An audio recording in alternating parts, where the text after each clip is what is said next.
Oh, nag-cut na sila. Kay ugma.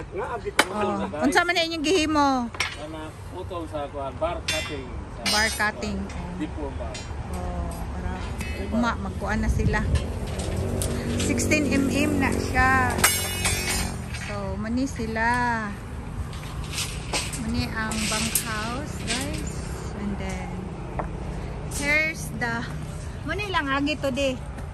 Kana nakabira na. Nana delivery, nana siya layout. So, tomorrow bangag na ni siya. Today is the second day. So, tulo ra man tao.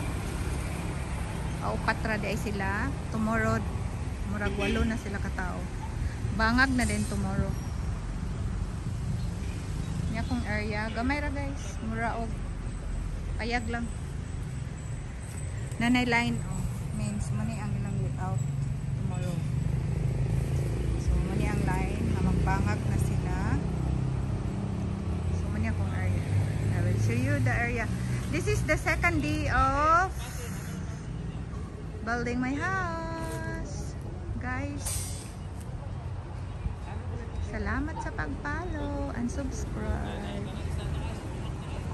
Be with me until the end of this house, until from beginning to the end. I will show you everything. Okay, this is the first day, second day, not first day. Never.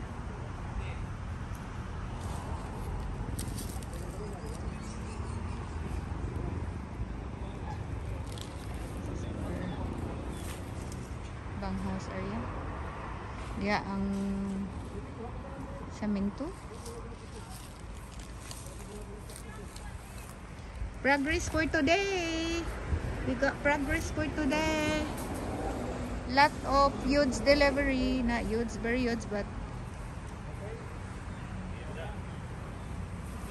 okay. I mean, yes, it's a pattern.